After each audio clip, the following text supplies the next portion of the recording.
Good morning, good afternoon, good evening to everyone.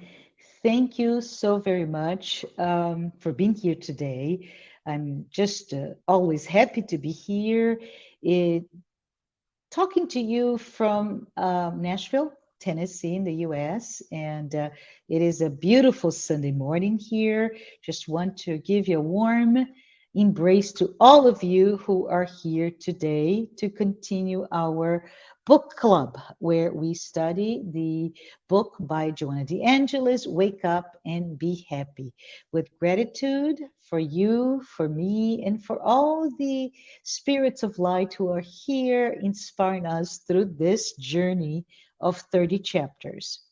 So let's go to the next slide where I wanted to go over with you the today the 25th of June, right? We're going to cover three areas. Basically, the book chapter is called social life. So we're going to talk a little bit about the concepts, and I'm going to stay about half of the time we're together today talking about the concept of we're all brothers and sisters, and then we continue with the idea of how important social relationships are for our own spiritual growth, and finally, let's wrap it up with the idea that we live and we can, if we're not right now, live in a society that is just and happy. So let's go ahead and move to the next slide just to give a frame of what it is to be, the sense of brothers and sisters. So Joanna de Angelis starts this chapter, and I joke, right? I don't know if you can see me smile a little bit, but it's the fact that she starts, and I'm going to read it to you, saying, right, the universal family unites all beings into a single group that begins with the family unit in which social life develops, enabling intellectual and moral growth that leads to the attainment of wisdom. Well, first sentence, not many words, in fact. You were confronted with the idea, whoa, let's stop here. Let's unpack this very small sentence and let's look into all the concepts that are brought to us in this chapter. So, the first thing is the concept of one universal family. And that universal family means that all of us are part of it, right? We are indeed brothers and sisters. But let's zoom out of this concept of universal family and let's think about us, right?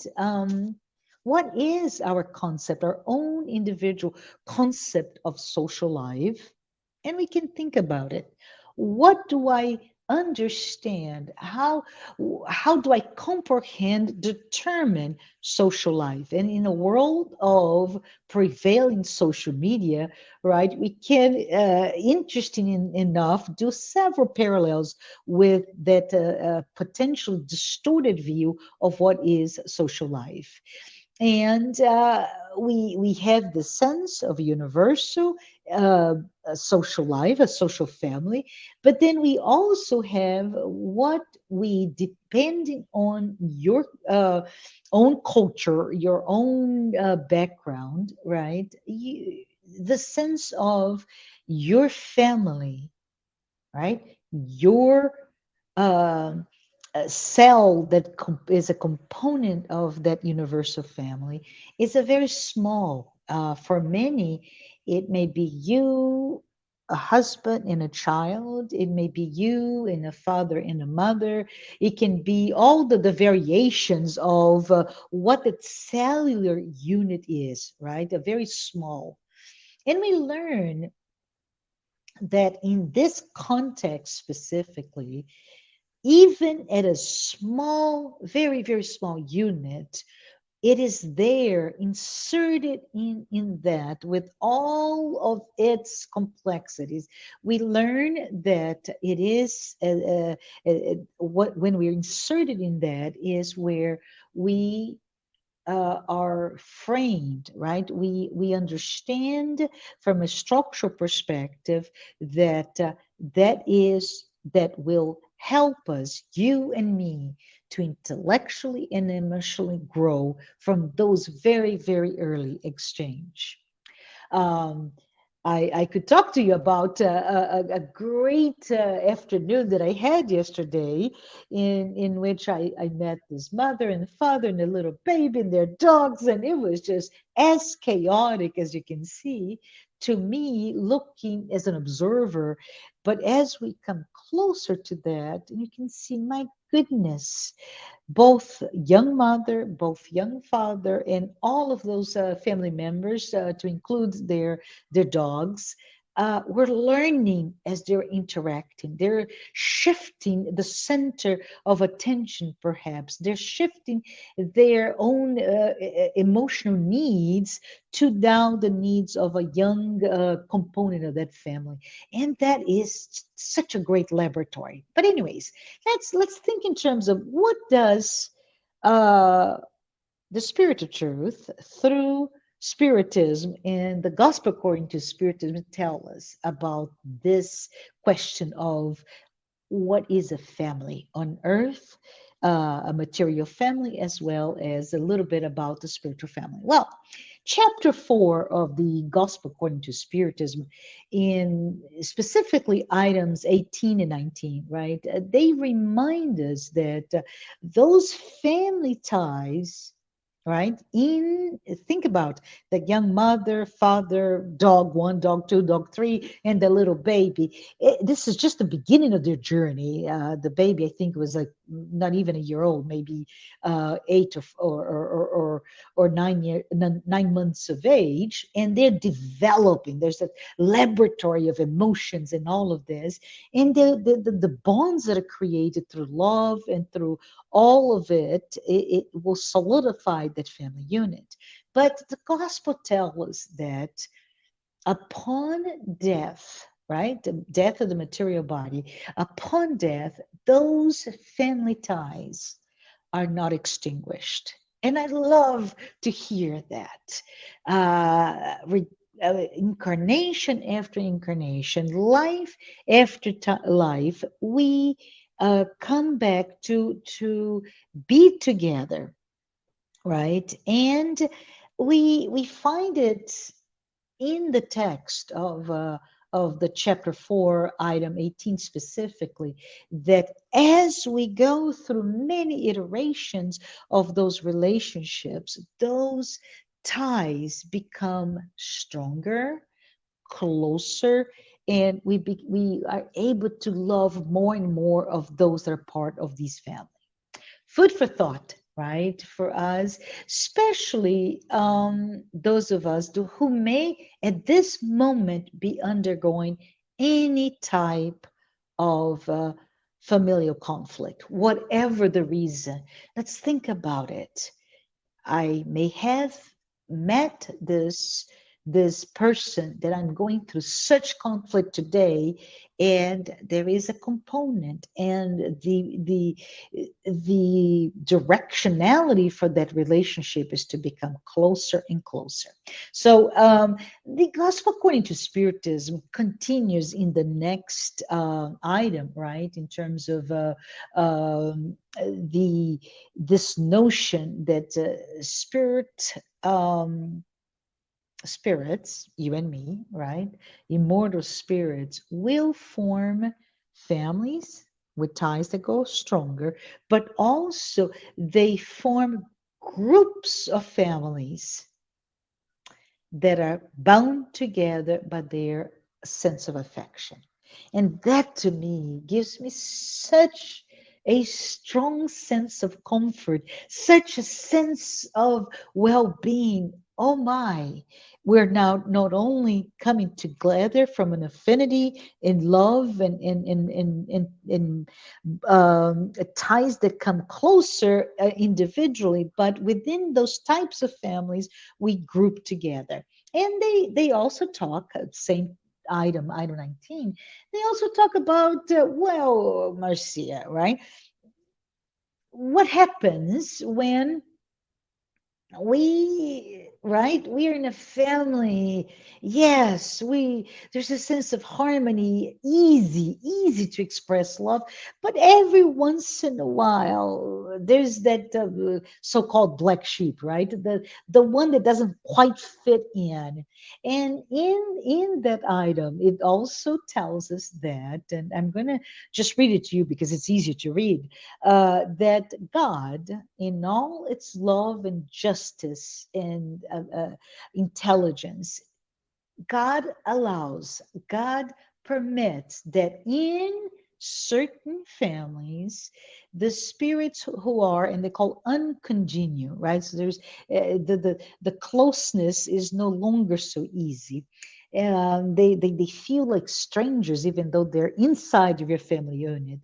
They are permitted to incarnate within our family unit with two purposes. One is to be a test for us, and we're going to talk a little bit further about this notion of being a test, right? A test to you, to me, to some other family members for how they work with us, right? And number two, it is also a means for their progress, because as they come in, it is our purpose to love them, to teach them, and as such, progress is attained because those characters, and I'm imagining, this is just my imagination, I'm the good one, right? I'm the good one, I'm the benevolent one, I'm the tolerant one, and this other spirit inserted in my family is maybe not so much. So it is my responsibility with my family familial structure, my this framework of love and care, that I can embed this other spirit with my love, and I will be able to help shape that spirit in its own evolutionary path. So it is very interesting for all of us to reflect upon this sense, this beautiful notion that it is just, right, it is chaotic, it is random, it feels like, but there is such a beauty in how it is constructed. But back to Joanne, is still in the same one page, right? She reminds us that no one should live apart from their community of family members. They should not live apart from their friends, their co-workers, their community of those who make them feel loved and welcomed a part of. These community members, and I'm calling community loosely here, this group of people, of spirits, are the ones that will give us the opportunity to to check, to put on test our quality, our own qualities of maturing spirits. What are those? Basically, I'm talking about that insertion within other community members will test my tolerance. It will test my ability to love, to be a loving person, my kindness, my generosity, etc., etc. We were born with this one common trait, which is to live as part of something larger, and that includes nature, that includes all living beings. So, as such, we should all be aware, and that's the gift of this chapter. We should all be aware of our responsibility. It is upon each one of us, and this is our call to action, if we think about it, right? It is upon each one of us the responsibility to support the health in the harmony of this ginormous ecosystem called Earth. We impact and we are impacted by each one of us. And we talk about nature, we talk about environment, we talk about animals, plants, all of it. We're inserted, and because we're part of a collective, it is really important for us to be aware of what needs to happen. So if I can go to the next slide, just to give a sense of what is that social relationship, right, and spiritual growth. Joanna continues saying this, we are all brothers and sisters. She calls on of the evolution. I love it. Let me start again. We're all brothers and sisters of the evolutionary road to reach the heights of progress.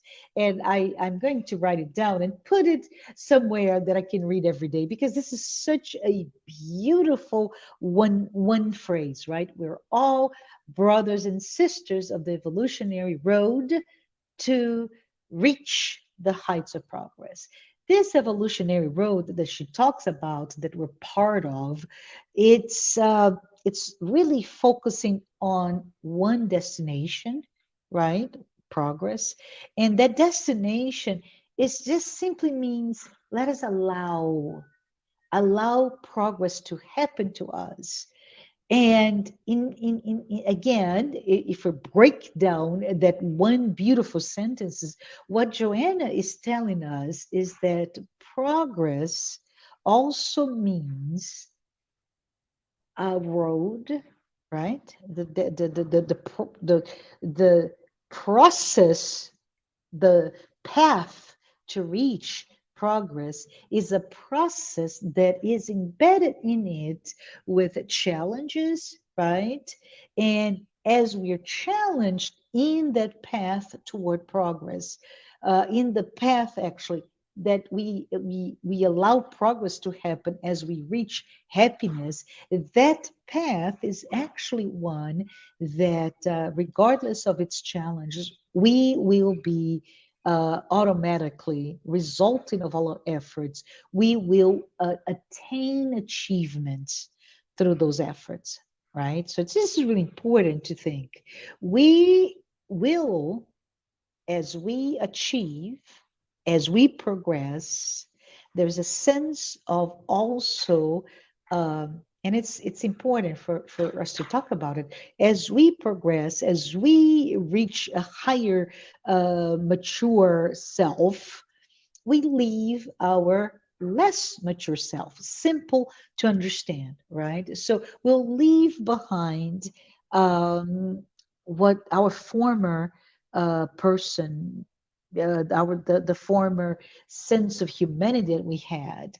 Pretty much like we, as our life becoming adult, simply means we have to be aware that we will leave behind perhaps the day that you and I were perhaps a toddler. We no longer need to crawl. We no longer need to have hesitant steps, because now we can run, we can jump, we can do whatever. But the notion of what I'm talking about is the sense that social life is actually key to help us navigate through this path, right? We will forge in that path through social life relationships that will truly stand out in our lives. And I invite all of you to allow those relationships to develop to their full potential. How about that? It is awesome to think about that right now, today, this beautiful Sunday. I can meet somebody for the first time, and all I have to do is allow the quite sacred ability to between me and the other to create a relationship that can indeed develop its full potential.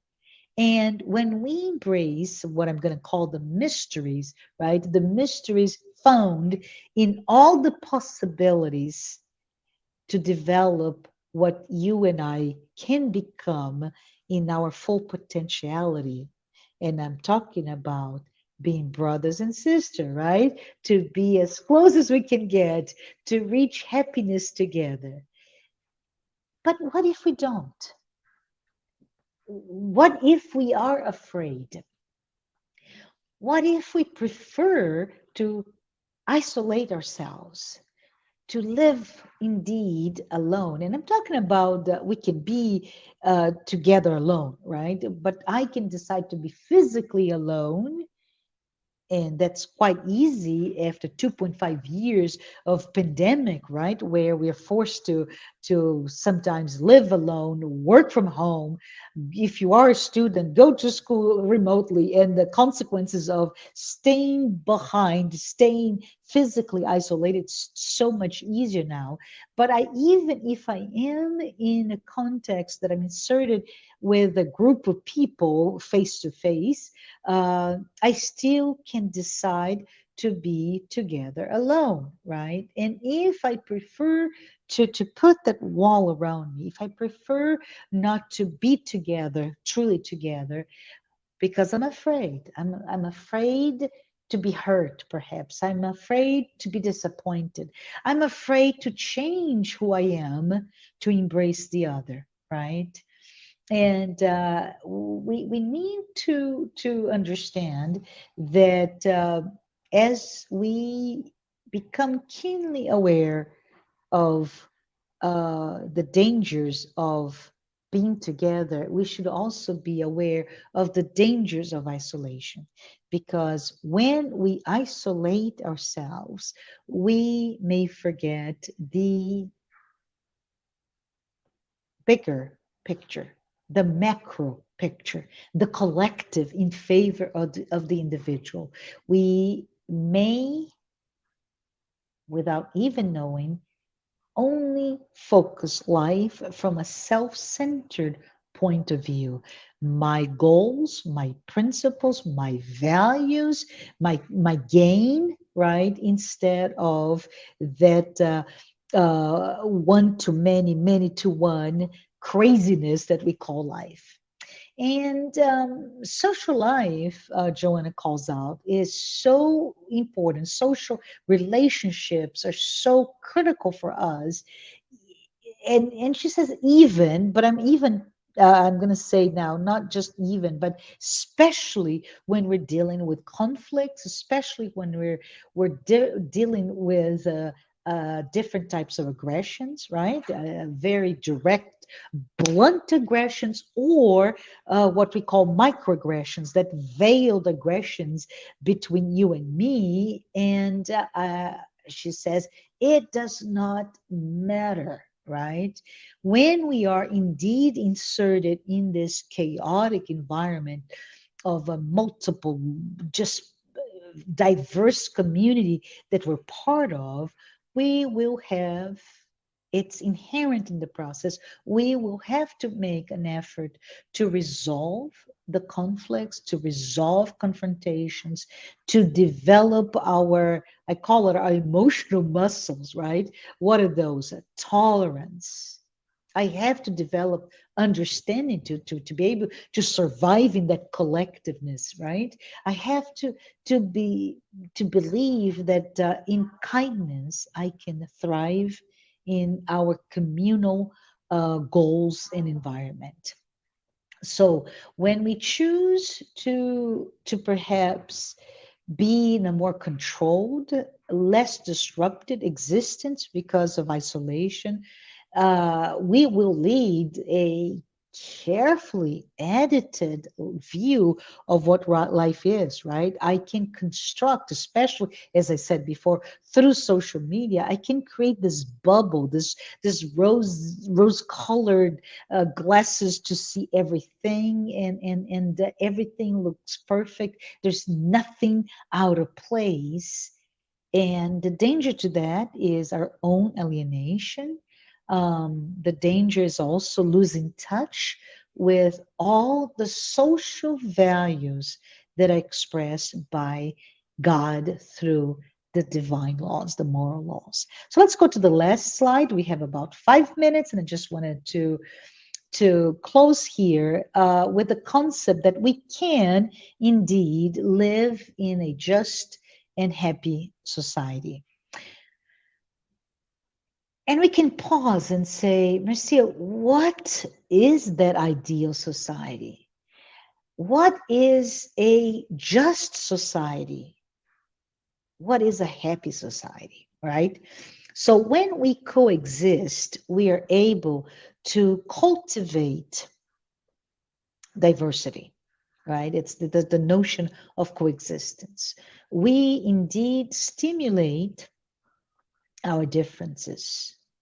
We embrace the snowflake that each one of us are, right? They're very unique individuals, and we all are so different, so diverse, and we should embrace the diversity. We should stimulate those differences, and the resulting of all of this is this amalgamation of all there is, right? We come to terms with this stimulation of our different talents, our different perspectives, how we express ourselves through art. How do we bring our different cultural perspective? How we can create and even contribute through our view of life that leads to scientific, technological innovations, different as they are, how we express our sense of religiosity. When we do that, we stimulate life. We can also think in terms of our path toward progress, right? Which is that path that I mentioned before. But this same path also includes the process of self-discovery. This process heightens the awareness for the need to have social relationships, to be part and to contribute to the collective. So you see, this movement, Joanna, reminds us with animals, right? When animals congregate in a herd or a flock or whatever the collective may be, they are stronger, and their strength is also expressed by the stronger helping, supporting, enabling the weaker to become strong as well. And so as we evolve, let's think about it. Our own sense of achievement can and should help others attain their own achievements. Can we think of someone who has devoted their lives to do that? I can. I can several, right? We can just think together. Let's think in the field of I don't know, technology, science, right? Athletics, religion, politics. There's so many of those beacons of light, individuals that, in their own strength, in their own sense of achievement, they devoted themselves to help the others. That is so beautiful. Those, we'll call them missionaries of love and charity. They are indeed instruments for the good, and as such, they contribute to the happiness of others. And we finalize our talk today remembering Jesus, right? Jesus, such a spirit of light. Jesus, the embodiment of love. Jesus, he never isolated himself. And you can just imagine, right? This is a spirit that was just so much light and knowledge, and he knew it all amongst ourselves, you and me, 2,000 years ago, right? Yet he always maintained a social relationship with anyone from any background in his path. He did not judge. He knew each one of those spirits that probably included you and me had their own stage in their evolutionary path. And he, instead of judging, he encouraged each and every one of us. He taught truth. He let us know that we live an ephemeral life on earth, but that the more permanent spiritual life is there waiting for us, and he exemplified forever. So, with that, I say we reached the end of our chapter 11 of the book. We have now started the second third of the book, and it's really been a pleasure talking to you every Sunday. I see you next Sunday, the 3rd of July, and look forward to talk about the next chapter, which is called, and I'm looking at my book here, an admonition of love. Talk to you then. Thanks, everyone.